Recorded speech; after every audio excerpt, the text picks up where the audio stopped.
Claro, lamentablemente, como consecuencia de que se desploma la producción, el consumo, esto también tiene consecuencias en los ingresos del Estado, porque las empresas pagan menos impuestos, sobre todo IVA y ganancias, que es proporcional a lo que venden, a lo que producen.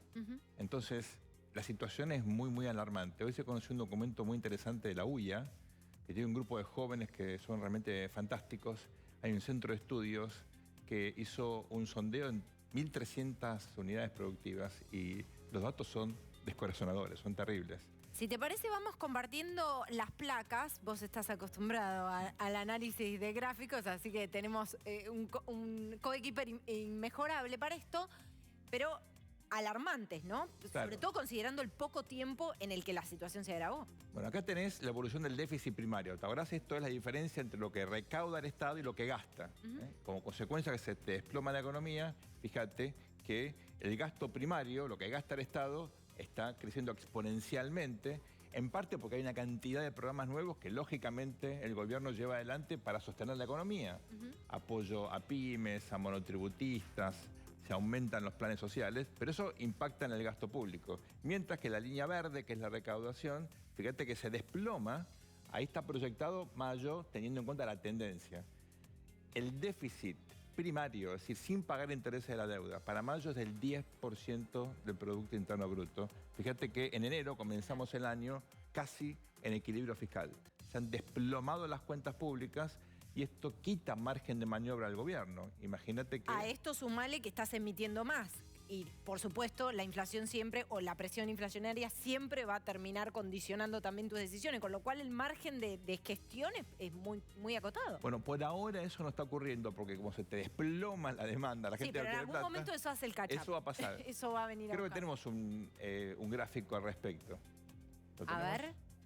Manu, ahí está. Ahí va. Esto lo que te muestra es la manera, el mecanismo con el cual el Estado está financiándose. Como no hay ingresos, lo que termina ocurriendo, todos los oyentes y los televidentes, lo conocen, es que hay transferencias del Banco Central. Es decir, el Banco Central sale a recurrir a la emisión para sostener el tesoro. Fíjate lo que tenemos en esa parte del gráfico cerca donde estás vos.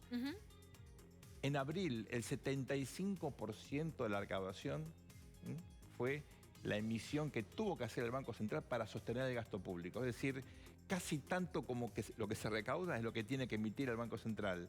Cada vez más se está emitiendo. Fíjate que empezamos el año, está el 2019-2020, con muy poca emisión.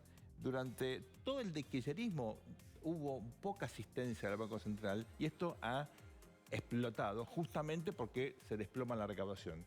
Esto puede ser algo muy grave cuando empiece a recuperarse la economía, a normalizarse un poquitito la situación, porque ahí sí la cantidad de emisión puede impactar en los precios. Cuidado con ese tema, hace falta un plan de estabilización, cosa que el gobierno hasta ahora lamentablemente no ha implementado. Ahora, esto, gastar mucho más de lo que podemos, ¿no? En definitiva, en el marco de la pandemia no quedó otra porque, por supuesto, la fragilidad de algunos sectores y el desplome, como vos decís, de muchos sectores productivos obligó a esto, pero digo, cómo los viejos problemas nos vienen a buscar, ¿no? Cómo esos hábitos endémicos nos vienen a buscar en un momento en que no queda otra que recurrir a esto, pero claramente la situación para la Argentina es de una fragilidad absoluta. Efectivamente, claro, lo hacen todos los gobiernos. La emisión es algo que necesita la economía cuando se cae la recaudación para estimular de alguna manera la actividad económica, el consumo. Lo ves en los países centrales, lo ves en los países periféricos. El problema de Argentina, ¿cuál es? No tenemos crédito y encima ahora estamos negociando la deuda de forma muy muy agresiva. Sí, además nunca hay fondo de emergencia, digamos, nunca hay fondos anticíclicos. Siempre estás cubriendo incendios, ¿no? Bueno, pero eso es muy importante porque fíjate que las familias que han tenido alguna capacidad de ahorro están desahorrando ahora, que es el momento en el cual no estás ganando lo suficiente, recurrís al famoso canuto, ¿verdad? El Estado debería tener eso, no lo tiene. Tiene un déficit enorme, tiene que emitir, no tiene crédito externo y encima ahora estamos negociando la deuda de una manera muy agresiva. Uno entiende que es la lógica de la negociación, pero cuidado, que lo más importante es recuperar el crédito público para rápidamente ayudar a la recuperación de la economía luego que pase la pandemia.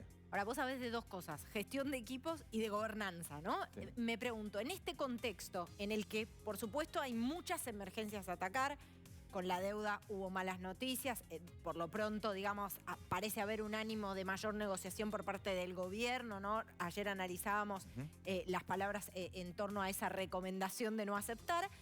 Ahora, te pregunto a vos, analizando estos dos aspectos, ¿no haría falta que el gobierno convoque un equipo para pensar estratégicamente, para pensar esa pospandemia, para pensar en ese plan de estabilización del que vos hablás? Indudablemente, la estabilización es parte del plan estratégico que necesita la Argentina. También hace falta un plan de crecimiento, un plan de desarrollo. Claro. Hace falta establecer los famosos consensos, políticas de Estado y objetivos claros que aparte sean comunicables. Cuando uno habla o escucha lo que dicen los acreedores, los que están negociando con el gobierno, lo que te dicen es: no hay un plan que me diga que la Argentina va efectivamente a crecer y tener la posibilidad de pagar. Hablan de sustentabilidad, pero no muestran precisamente solvencia, ese plan. futura. Exactamente. Entonces, ahí aparecen situaciones como, bueno, queremos un plan sustentable, dice el gobierno. Bueno, ¿qué quiere decir sustentabilidad? No podemos pagar más. Bueno, es una definición demasiado ambigua, porque en definitiva es sentarse y revisar los números. Por eso creo que uno entiende el énfasis que el gobierno ha hecho naturalmente en la cuestión sanitaria y también la reacción ahora de ir flexibilizando por la demanda de la sociedad de que es necesario volver a trabajar.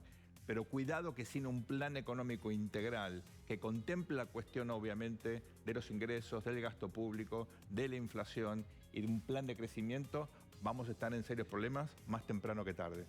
Y ahora, ¿no sería importante en este marco, y atendiendo también a algunas cosas que surgieron aquí entre algunos de los entrevistados de TN Central, quizás pensar en un consejo consultivo amplio, variopinto, y aquí me refiero también en términos ideológicos, variopinto, para pensar esto? Porque parece algo demasiado grande, ¿no? Bueno, ayer el presidente, en la reunión que tuvo con representantes de los sindicatos, de las organizaciones empresariales, habló del famoso Consejo Económico y Social. Que es reflotar una vieja idea, ¿no? ¿Recordás el nombre de La Baña? Bueno, el propio presidente habló de eso en varias oportunidades y es como un objetivo que se va posponiendo. Él quería enviar un proyecto de ley al Congreso para que se debata, sería fantástico que eso ocurriera. Cuando uno mira la experiencia de Europa en la posguerra, es decir, después de la Segunda Guerra Mundial, en muchos países este Consejo tuvo un rol fundamental precisamente en la reconstrucción de países que habían quedado destruidos, ¿no? Ojalá sea un instrumento, pero al margen de las ideas después hace falta equipos para implementar y un compromiso del gobierno y de la oposición en realmente apoyar algo que va a ser duro para la Argentina, pero va a ser, yo creo, indefectible. Necesitamos sí o sí tener un plan integral que resuelva esta cuestión tan importante y es efectivamente la diferencia entre el gasto y los ingresos del Estado. Muchísimas